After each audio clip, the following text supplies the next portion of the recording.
In the previous entry, we talked at length on the symbolism of the Roy Batty scene as he confronted Hannibal Chew. After this moment, we then see Detective Deckard make his way home, and as he enters his apartment, we see Rachel is in the elevator waiting for him, and the two of them have a confrontation in Deckard's apartment. Rachel accuses Deckard of thinking she is a replicant and tries to go about proving that she isn't a replicant by explaining her memories, which Deckard interrupts and explains that what she thought was her own private memories are actually memories that Deckard already knows about. They're implants. Rachel, after having an identity crisis, realizing that her own memories are fake, quickly leaves Deckard's apartment, and we see Deckard muse over the photos she brought with her. What interests me about this scene that I don't think is considered often is how did Deckard know those memories? Are these artificially generated memories that everyone in the Blade Runner universe is familiar with? This seems to be a potential crossover between Blade Runner and Total Recall. In Total Recall, memories are sold to give someone the impression of having lived a life they never did. Does this same technology exist in Blade Runner? Are the memories Rachel has just cliche memories that everybody knows about? Deckard muses over the photos, and we see he has transitioned to drinking and more scenes than he isn't at this point in the film. He is continuing the process of numbing himself to do the job of a Blade Runner, and we see this has been a vicious cycle for Deckard, as his life is largely empty without the purpose of being a Blade Runner. The design of the apartments in this scene is reminiscent of the city itself. Large black rectangular shapes that have fallen into shadow are illuminated by shafts of artificial light that cut through the smoky interior. Even the light that illuminates their world is completely fake and can be shut off if the bill isn't paid. Instead of real light, they scurry under artificial lights that illuminate the dank and foreboding streets of Blade Runner. There is no escape from the mechanical and artificial buzz of society, and as Rachel leaves, we hear an ambulance in the background, and this background sound is used subtly in the music of this scene as a motif. We then cut to a brief introduction of the last escaped replicant, Pris. As she walks about the streets of LA looking for a place to rest, she lays down in a heap of garbage, and what follows is what first appears to be a chance encounter with J.F. Sebastian, the genetic engineer that Hannibal Chew mentioned previously. We, the viewer, from our point of view, get the instinctual response that this wasn't a coincidence when we hear his name, and can put ourselves in his shoes as we know something that Sebastian doesn't know in this scene. This ups the drama of the scene, and our suspicion is confirmed when we hear the tone of music and the expression on Pris's face change as Sebastian invites her into his apartment building. This is something John Truby talks about in Anatomy of Story. Characters in a scene will be given pieces of information that give us a clue of what will happen next, and the viewer becomes privy to this information, whereas other characters in another scene are not. This gives a scene suspense. As we feel as the viewer, we have a hunch that something terrible is going to happen to Sebastian, and we want to continue to watch in order to see if our hunch is true.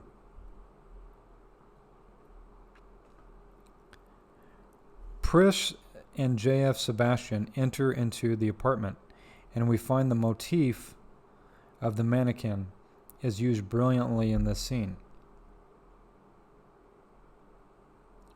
Pris and J.F. Sebastian enter into the apartment, and we find the motif of the mannequin is used brilliantly in this scene. The shots here are eerie, and we get a sense again of the polluted atmosphere they live in by the way the light illuminates thick clouds of haze that sit inside the apartment complex. There is a juxtaposition between the mannequin and the replicant. The filmmaker is essentially asking you to recognize what is the difference. There is a complete difference between the cunning, lying replicant Pris and the inanimate objects surrounding her. Another variation of this is seeing Sebastian's toys. They are surrounded by idols that man has created in his own image. But for what? to be used for pleasure and then thrown away? To close the scene out, we get another nugget of incomplete information, that Pris will notify her friends where she is tomorrow.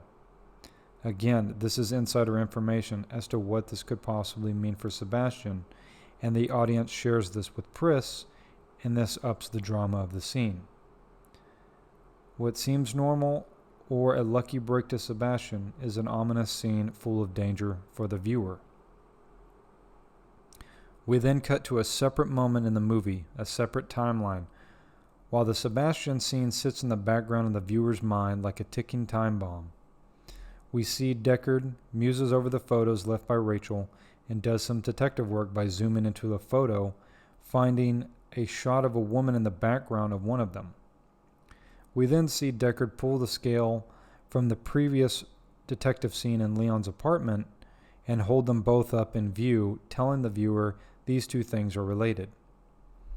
We then cut to Deckard as he goes to the artificial animal black market and gives the scale to an inspector, who after looking at it under a microscope confirms it's an artificial snake, and that this artificial snake was sold by a specific vendor.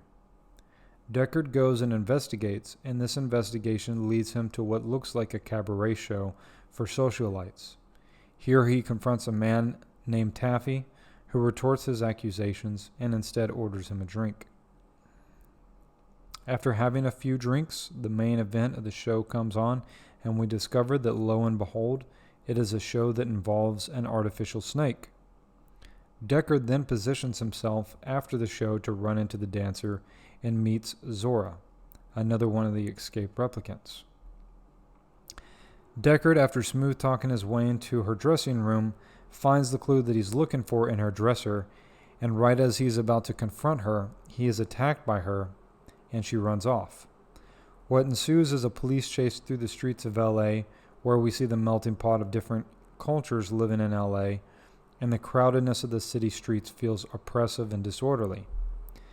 Deckard chases her until he is able to get a clean shot off, and we see Zora crashing through a series of shop displays before finally falling dead. When we look at the design of the environment in the scene, we see that, interestingly, the only thing real being portrayed here is the survival instinct that Zora has. Everything else, from the shop displays, the windows, the mannequins, and the fake snow that she falls onto, are all artificial. We are forced as the viewer to recognize the difference between these inanimate objects and whatever Zora is. If she is nothing more than a service robot to be retired upon its due date, then why is Deckard so torn up emotionally over this murder?